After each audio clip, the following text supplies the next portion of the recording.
Would you like to learn from those that are taking their lives, their businesses, and their passions to the next level? Best-selling author of Speakeasy and master connector Lou Diamond is here to connect you to some of the most inspiring and amazing people on this planet. Get ready to thrive loud with Lou Diamond.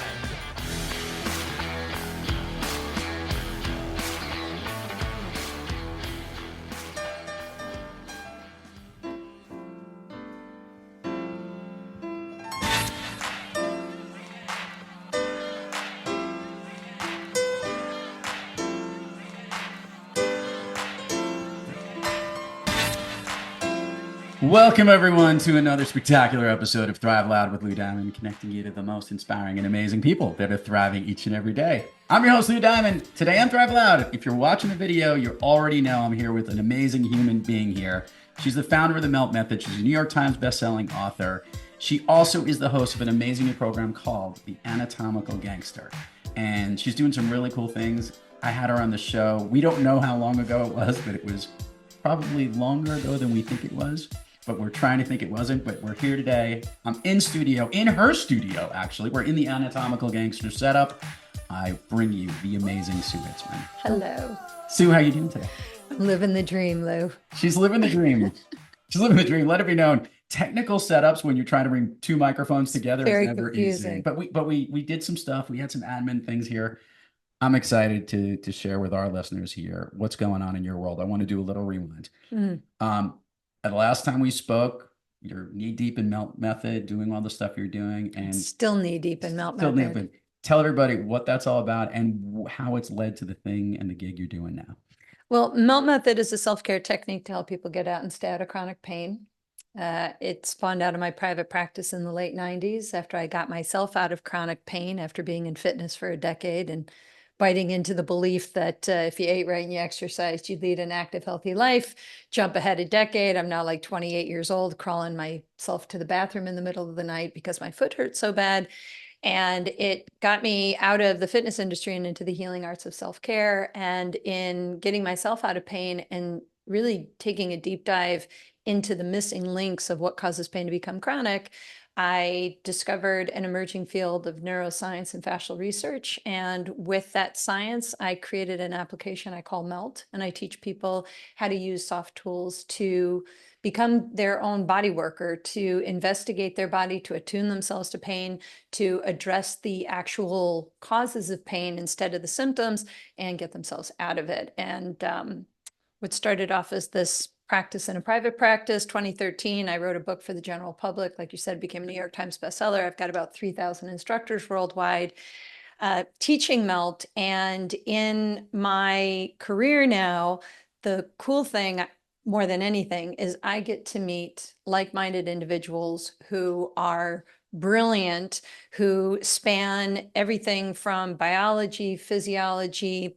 neuroscience, computer science, technology, people who are looking to better the world, but they're gangster about it. They're a little bit off the beaten path. They are looking at alternative care besides just taking pharmaceuticals or whatever people think the traditional school of thought is. And so I decided after my husband died and COVID happened and I was isolated to keep connection with everybody, I thought I'm going to start having conversations with people because I just love learning from people. And so I came up with the idea of creating a podcast called Anatomical Gangster. So she not only created a podcast, and thank you for bringing us up to speed and all our heartfelt wishes and everything you've gone through. And your resilience is to be admired. Thank you.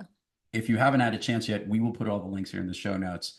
The Anatomical Gangster videos are awesome and some of the coolest sound effects you'll ever hear. And with this, it's about a pill-free, pain-free, active, healthy life. That's right. And all of the people that you are speaking with have different aspects of where they're coming, where they're bringing this aspect of their life to.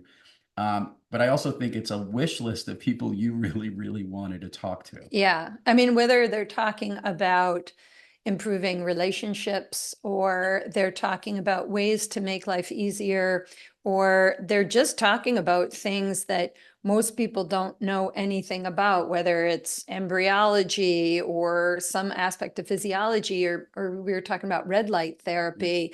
You know, over there. yeah, exactly. I've got my red light right over there. And, you know, I just think we're in a time where, you know, when we were younger, well, maybe I'm a little older than you, but still, when we were, when I was, when I was a young child, back in the olden days of yore, you know, we communicated either by rotary phone, you know, and then when computers came out, you just sort of had this idea like you were going to be able to connect with people around the world. And now here we are, but people are getting inundated with so much information that I think there's a paradigm happening overall. I think there's an awakening of people to think differently about their body. I think that more and more we're exposing that the pharmaceutical industry and the government and all these other things are maybe in cahoots with one another, if I may say so.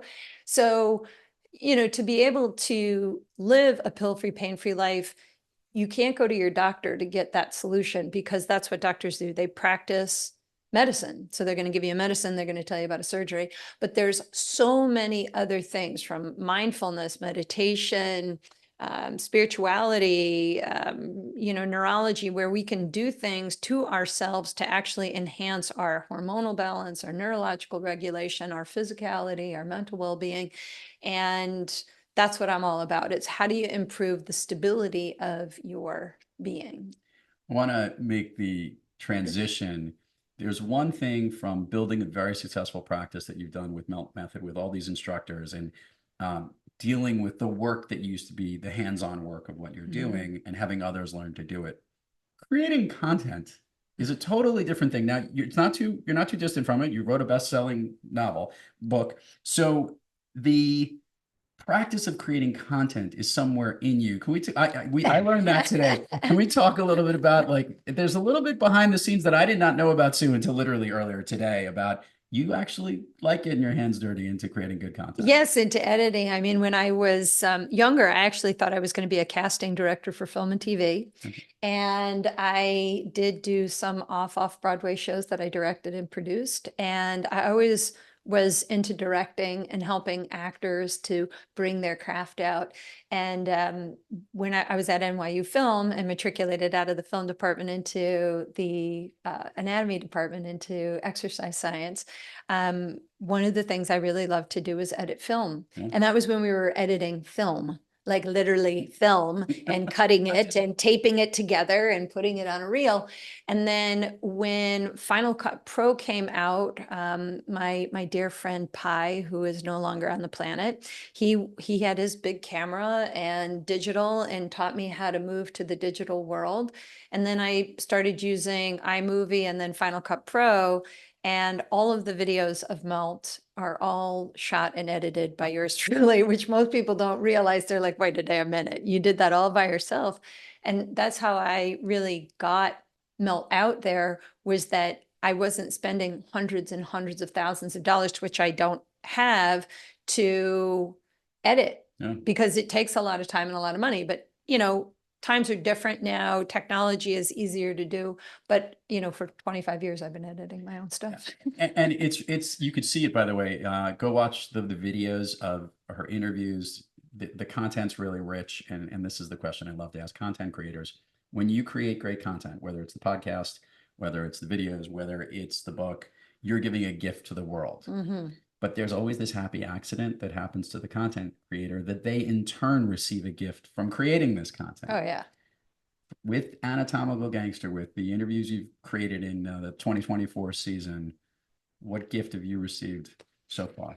Oh my gosh. I've actually learned so much about so many different things, that I think that's really the fun thing about being an interviewer, is that you find people who are brilliant in their wheelhouse, whether they've written a book, they're educators, they are inspirational leaders, and just being able to have really candid questions with very smart people who can break complicated topics down. That's the really important thing about Anatomical Gangster, because even when I was first teaching, had a wealth of scientific knowledge in my head, but what you end up doing when you're doing lectures is you're talking at people, you're not connecting with them. You're not creating rapport. You're not bringing them into the story. And what I've learned is that to communicate with people, emotions make you, or I'm sorry, education makes you smarter. Emotions make you react. So the question is, can we get to people's emotional components where they realize that what we're talking about is really going to empower them? And as a host of a podcast, it's selfish. I am learning for the betterment of myself. These people are being very raw and real and giving me that information so that I'm learning. And I feel like even when I ask some really difficult questions, like, if you could tell people what you know that most people don't know about, but could change the very course of their lives, what would it be? Some of the answers are completely off what you would think that they would say. Right. But it really gives you, I think, an awakening of how to be a better human being, how to connect more with people, how to not get angry at the not nice people in the world, and just to have richer relationships, because I think that's what the human experience is about loving one another and connecting and communication. You can't have a good relationship without learning how to communicate. What I have to say is, and now piecing this all together, you had this film background, you were involved with productions, you have a stage presence. We've seen this from the videos that she's created from the Melt Method days. Sure. There's obviously these videos and the interviewing. Now you're just bringing it all together. Yeah. Let alone the messages, and I'll talk about this, that you share in front of an audience on stages about all this stuff that you're piecing together. In trying to connect mostly with the audience, I love asking speakers this question. There's something when they deliver a message that resonates with the audience. Some things you say, most of the things you hope that all of it does, but Sure. There's always like these aha or these moments or eyebrow raising moments. What's the message that Sue Hitzmann delivers that most frequently gets that reaction? The one that goes, oh, wow, really? Yeah, I think, I'm known, touted as a fitness expert, as a person who helps people to heal, but my journey started with my own physical pain. And the amount of debilitating pain that I was in, what started out as foot pain turned into this body-wide ache and fatigue that really left me frustrated, depressed, confused, bewildered with all of the education I had. Nothing in my wheelhouse made this effective. And I think the thing you learn as you get older, and maybe it's like a triggering effect by the time you get into your 40s, definitely in your 50s, where two things happen. You stop giving a shit what other people think about. Can I say shit on You your can podcast? say whatever the fuck you want. So you stop. Did I say that? Shouting Yes, you can. about what other people say about you, or pleasing other people, or doing that. But you also realize that for as much as you've amassed in knowledge, you actually don't know anything. And I feel like every time I read a new book, or because of something that's going on in my life, I learn more about something that is important to me. And you just keep going down rabbit holes that you're like, man, I'm just never going to come out the same, because I'm learning something new every day. But I think the biggest thing that connects with people or shocks people is to have somebody. Sometimes, people are they're the experts, whatever, they're the gurus. But most of the people that in my industry are the same. It's a pain story that gets them out of pain, that then makes them a pioneer to help other people not go down that rabbit hole of pain. Because pain is debilitating, it's very limiting, and I think it affects every aspect of your life, relationships, your relationships with your children, your family, your work, your happiness, your joy. I think it just affects everything. So getting out of pain is important. This is going to be a tough question, but I'm curious to see where this goes. You're creating great content. You're running Melt Method as a company. You're communicating with many people about how they can live a pain-free life. You're obviously having these great interviews. And by the way, she's producing and putting all this great content together. So the question is, with all these different hats you wear, is there a hat you like to wear most often? I think actually interviewing is probably my most, when I'm either being a teacher or when I'm being a student. Those would be my two favorites. So I guess it's kind of a catch-all. it never gets old standing in front of a huge group of people, especially people who are in pain, and walking them through a self-care treatment and having them limp in and walk out. You know what I mean? Having them stand up and go, I gotta tell you, my back actually feels, I think my back pain is gone. I'm like, oh, you know, but it's not. It's like the body's designed to heal. So the problem when you're in pain is that the world gets narrow and you can't get yourself out of it. But standing in front of people and being able to influence that idea that maybe I can get myself out of pain, I do have that power to do it. That's huge for me. And I mean, I just really love having these opportunities to interview people. I think it's a privilege that people will spend time talking to you. So I'm always really excited to ask questions for people. Every conversation is a gift. It's a gift. Let's do the admin part of the show, and then we're going to have a fun version of Fun Street here. Okay, give everybody the update. Oh, actually, before this, gangster. Yeah. Yeah, so you and I, around the same age, we understand what that means when you're the OG, but we've got the AG and the Anatomical Gangster. How did the name come to you at the time? Because I consider you to be the Anatomical Gangster. I know that's the show, and we interview other ones. Help bring to the listeners as to where Gangster came from. Well, okay, so actually it came from when I was in a dissection with Tom Myers and a large group of people, and there was a young guy who was there who had never done a dissection before, and these were unfixed cadavers, which means that there's no formaldehyde or anything. It's as natural as you can get. And, you know, I'm just going away and helping and this and that, and he's just like, it's kind of creepy how comfortable you are in doing all of this stuff. And I said, you know, you got to be a little gangster when you're doing anatomy, because if you're going to cut stuff up, you can't come from like, this is a form. It's an art form now. It's a representation of a physical body, but this is the spirit, the soul, the thing that is the us that is using the mind and using the body to have the human experience is long gone from whatever this form is. So as we were talking, he said to me, you really are an anatomical gangster. And I was like, yeah, straight, I'm a freaking anatomical gangster. I think that's going to be the name of a podcast.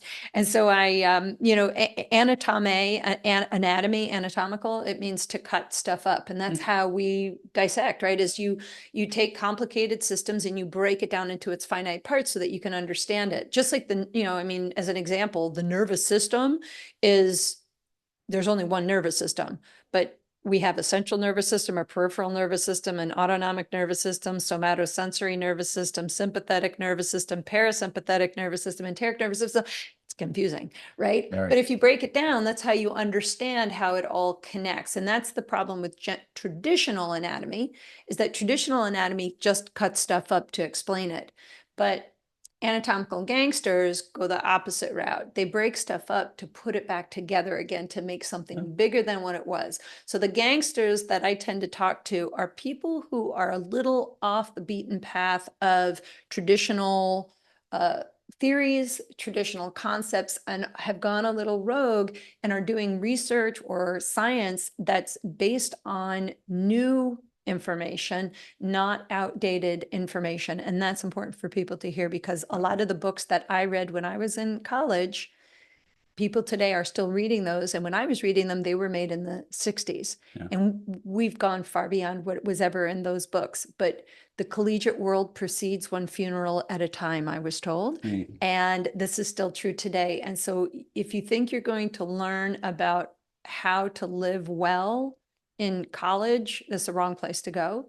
You're not going to learn it all on the internet. You've got to do some hunting. You got to do some searching. And so I go out to seek out the educators that are going to expose people to new science, new theories, new ideas, and new ways to age well and live free of pain. Love it. We're going to do an expanded version here. And it's going to be a shortened but a different version of the Speakeasy Pub Crawl, which is what we call it now, which is Fun Street. We stroll down Fun Street, we take a shot of gumption, and we basically just answer all the questions that you have to deal with. So some of these you did before in your interview, so we're going to chop around them. I'm trying to do it as best as I can in my head here. So are you ready? Yes. Okay. She was born ready. Okay. Is it a quiz, or do Yeah, I they're all win the answers are anything? answers. Okay, They're all your answers. There Okay. are no wrong answers. I'm ready. Okay, of late, a song that you love to listen to, or one that's like your jam. Oh gosh, I actually had one in my head this morning, but gosh, I don't know what that answer is. I think one that I was just listening to is Return of the Mac. Do you Oh, I remember love that that song. song? Return Return of of the the Mac. Mac. Yeah, I like that song. Yeah, yeah, yeah. DJs and the producer will have a lot of fun with this episode. Yeah, I like the old school hip hop and music like that. That's some of my favorite. Favorite food that's not a dessert? Peanut butter. That's good. I like it. Favorite dessert?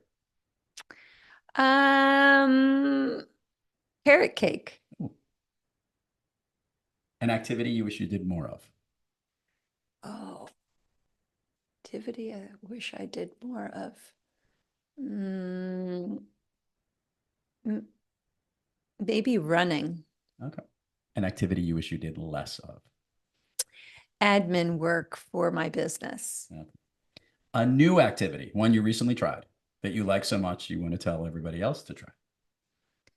A new activity I do, well, I don't know if it's an activity, but I have an Opus bed, which is a low frequency vibration bed, which you're going to totally get on before you leave my studio Please today. don't let my wife know I'm getting on It's some other going to bed. be awesome. No, but I don't know, something that I really love to do. I love gardening, but not like herb gardening. I just like love my plants. So I'm a little plant obsessed. So I love doting on my plants and By the making way, sure they're just so. obviously she's got a couple here as we see. You have to see what's going on backyard. Yeah, my A lot of bonsais. vegetations, 2 bonsai trees. Very I know, it's impressive. crazy. If I could snap my fingers and Sue Hitzmann can be anywhere in the world. Maybe Thailand. Ooh, Thailand. Mhm. Last question. You get to snap your fingers. Is there some one that's in the Anatomical Gangster universe that you're looking forward to or would love to have on the program that we can start using this as we're going to manifest it, that you want to start chatting with? There's so many of you, but I would think people like Deepak Chopra. I would love to talk to Duncan Trussell. There's a lot of other guys that I love their podcasts. Aubrey Marcus.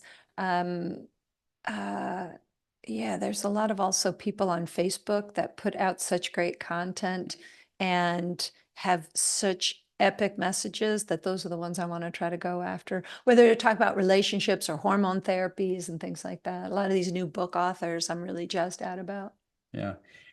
Before we wrap up here, I was just going to say that one thought that had come in here was another podcaster that we had connected with was just wowed when I said, would you like a chance to meet Sue Hitzmann?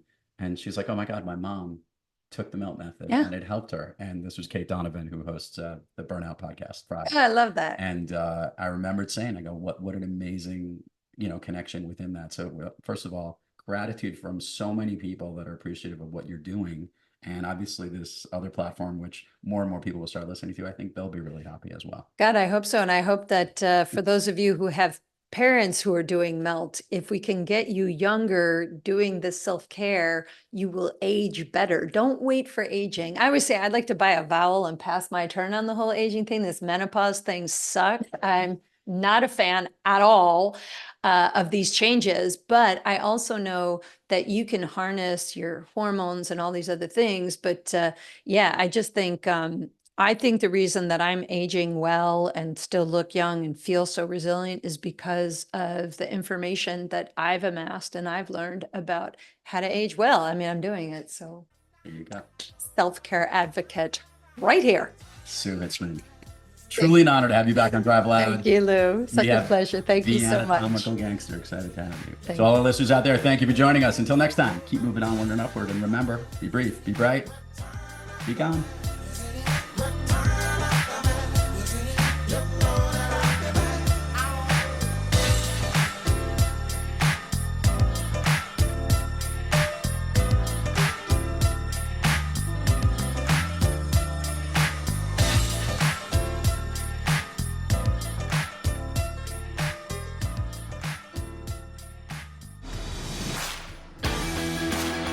You've been listening to Thrive Loud with your host, Lou Diamond.